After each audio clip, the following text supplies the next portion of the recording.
요즘 시대에는 금수저, 흙수저 이런 얘기를 하는데 성경에서 말씀하는 이야기를 종합해 보면 믿음의 수저가 더 중요합니다. 즉 기도하는 부모님을 둔 자녀들의 그 신앙 유산은 이건 인위적으로 누가 줄 수 있는 것이 아니기 때문에 부모님이 신앙생활 하셨다고 하는 것은 여러분에게는 대단히 큰 영적인 자산입니다.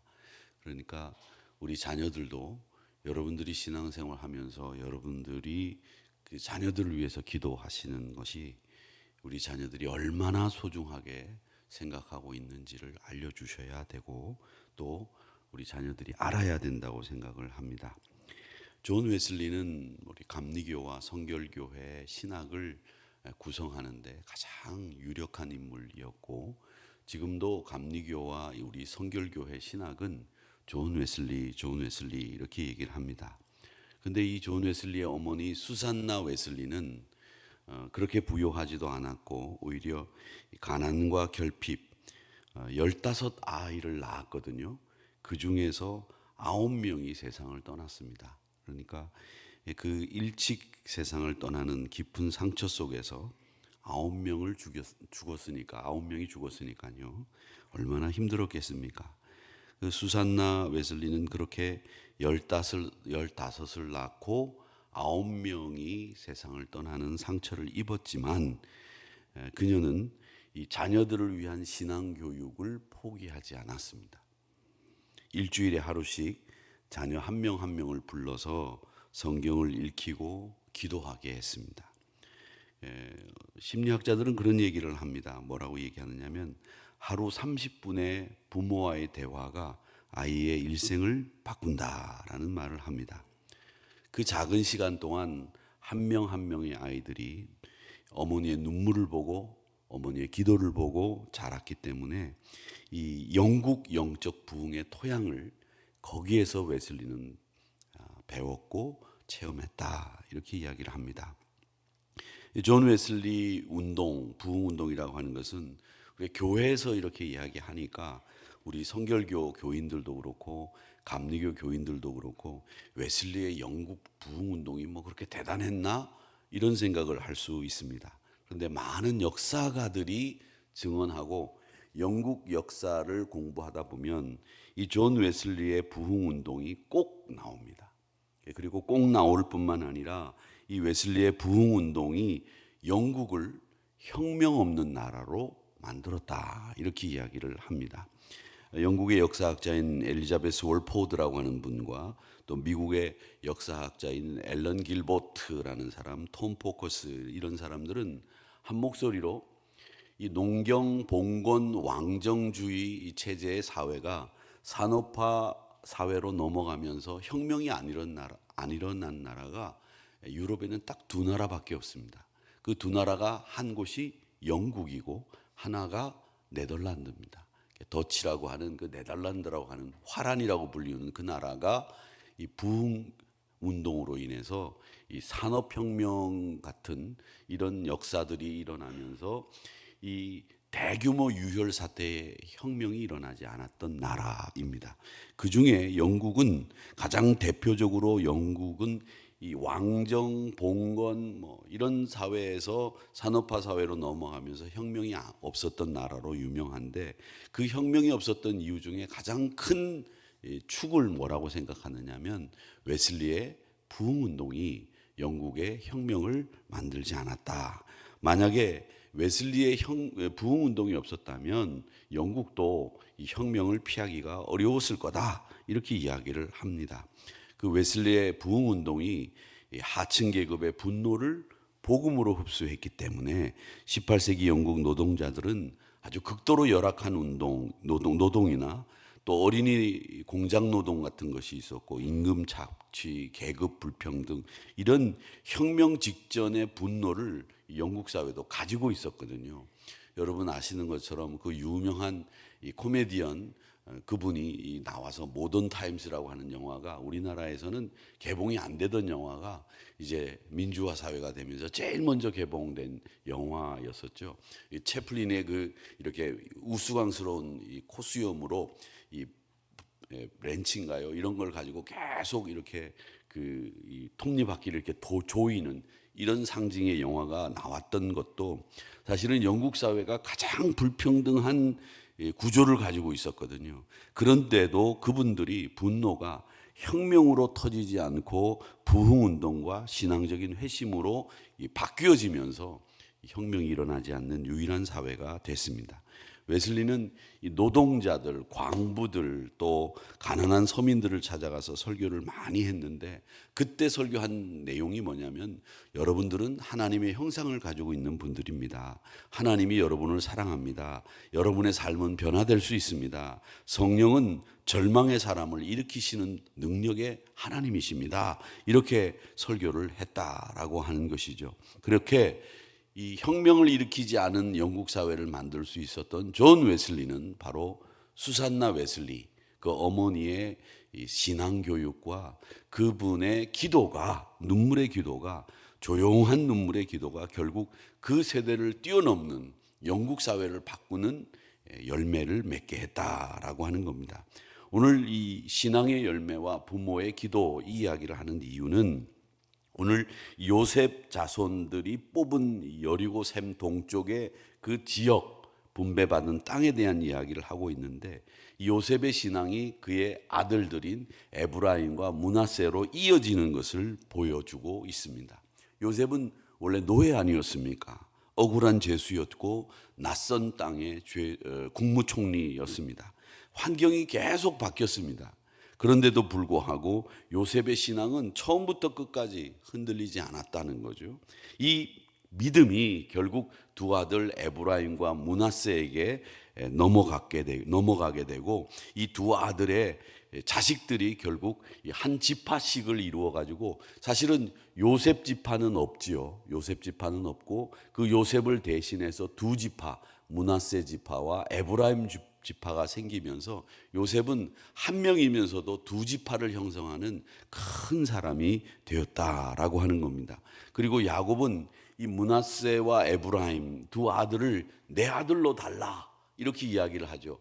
할아버지에게 있어서 손자는 손자인데 내 아들로 달라고 할 정도로 이 아들들은 자기 자식으로 삼아야 되겠다고 하는 강한 생각을 만들게 했던 이 요셉의 아들들이었다라는 거죠. 그래서 아버지의 유산을 물려받는 것도 좋지만 내 할아버지 야곱 나의 기업도 너희들에게 물려주겠다라고 하는 이야기를 하는 실제 땅 분배로 성취되는 일들을 오늘 기록하고 있다라고 하는 겁니다. 그래서 오늘 본문은 단순히 행정적인 기록 그리고 얻은 땅을 받았다라고 하는 유산의 지명을 이야기하는 것이 아니라 세대를 이어온 믿음의 유산이 지도로 그려지는 말씀이 바로 이 여호수아서 16장의 말씀이라고 하는 겁니다. 여러분, 여러분의 믿음의 유산이 지도로 그려지게 되면 어떻게 그려질런지 한번 생각해 보시기를 바랍니다. 하나님은 요셉의 후손에게 가나안에서도 가장 좋은 땅을 기업으로 주십니다. 에브라임 같은 경우에는 실로, 베델, 우리가 잘 아는 곳이죠. 지중해, 큰 대해, 바다로 이어지는 풍요한 지대를 에브라임에게 주셨습니다. 므낫세는 길르앗이라고 하는 바산 동편 가장 소를 키우고 목축하기 좋은 땅, 이스라엘 평화 베스완 그리고 도르라고 하는 서편 땅, 이스라엘 전체에서 가장 손꼽히는 아름답고 비옥한 땅을 에브라임과 므낫세 지파에게 허락해 주셨다라고 하는 것은 이 하나님이 요셉의 믿음을 기억하신 결과 그 후손들에게 가장 좋은 땅을 유산으로 물려주게 됐고 그것이 지금 이 여호수아서 16장에 기록되어 있는 내용입니다. 그리고 또 하나 중요한 것은 아무리 좋은 땅을 받았어도요 이 자손들이 믿음이 없으면 그걸 지켜내지 못합니다.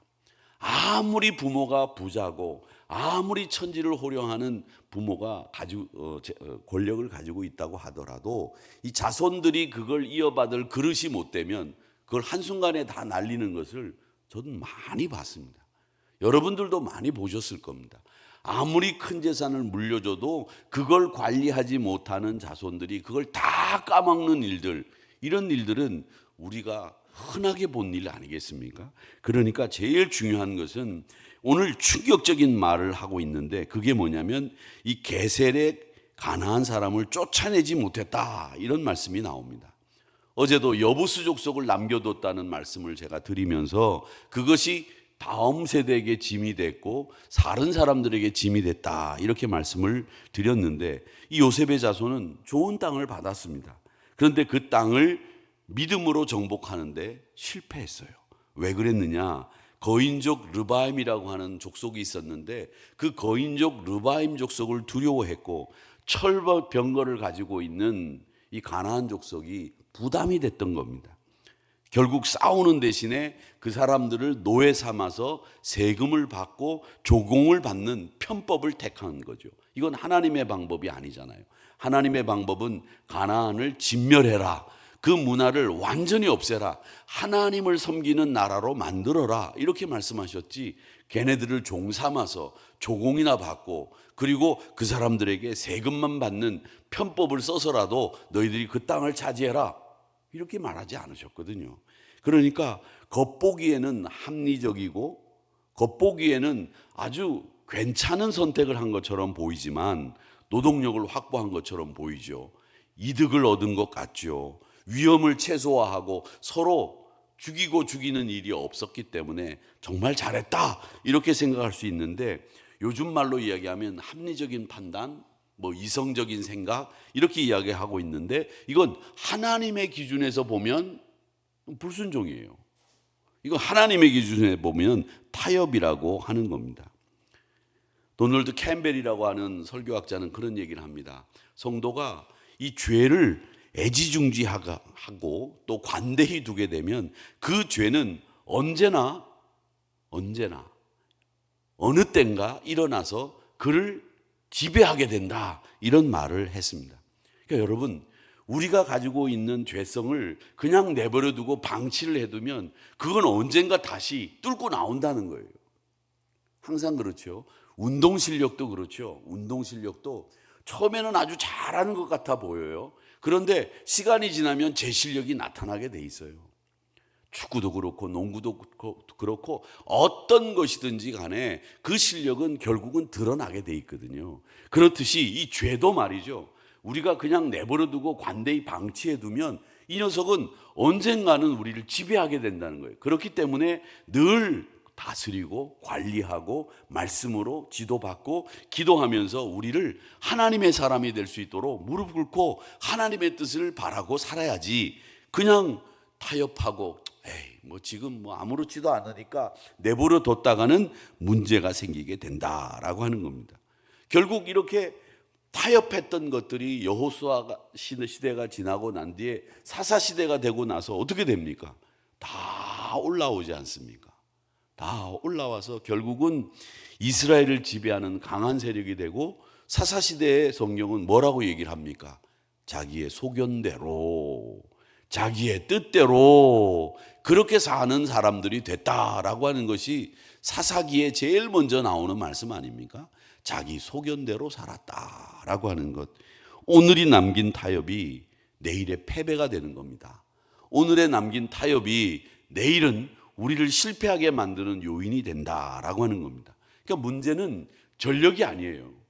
우리가 얼마나 강하냐, 우리가 얼마나 약하냐, 이런 전력이 문제가 아니라 문제는 믿음이에요.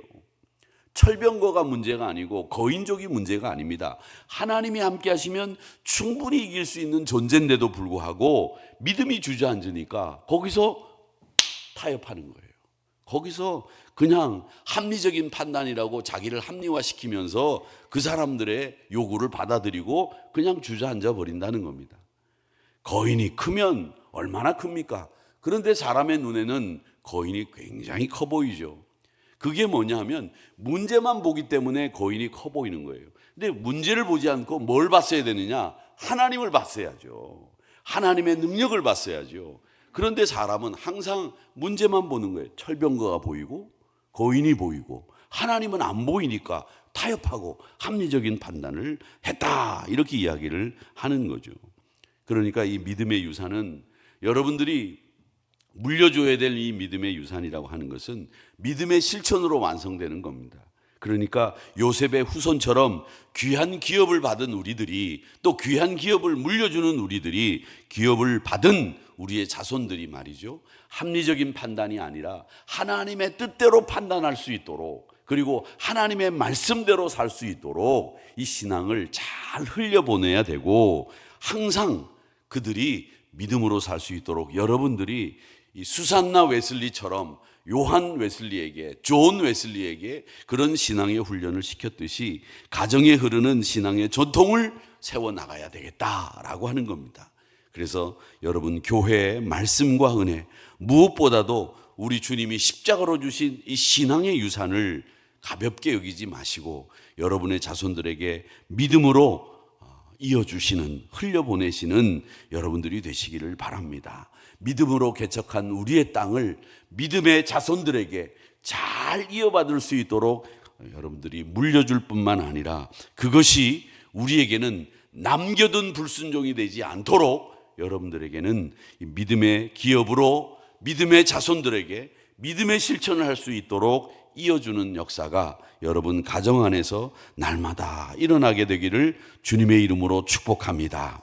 작은 타협까지 말씀으로 끊어내시고 하나님이 우리의 가정과 우리의 자녀와 우리의 미래를 더 견고한 믿음의 기업으로 세워가실 수 있도록 여러분들이 기도하시면서 이 수산나 웨슬리를 통해서 영국이 혁명 없이 산업화 사회로 진입한 것처럼 여러분들도 여러분의 가정엔 다른 가정이 없는 이 믿음의 기업을 이어주는 정말 평안하고 형통한 그런 복된 가정으로, 또 하나님이 그렇게 믿음의 기업을 세워가는 가정으로 만들어 가실 줄 믿습니다. 그렇게 오늘 이 에브라임과 므낫세 자손들의 기업을 보면서 우리가 믿음의 유산이 얼마나 소중하고 또 이것을 믿음의 실천으로 이어주게 하는 것이 우리의 사명이구나라고 하는 것을 생각하시면서 물려주는 것도 중요하지만 지켜낼 수 있도록 만들어주는 것도 우리의 사명이다라고 하는 것을 기억하시면서 아름다운 믿음의 기업을 완성해 가시는 우리 한우리 성도님들의 가정들, 자녀들이 되시기를 주님의 이름으로 축복합니다.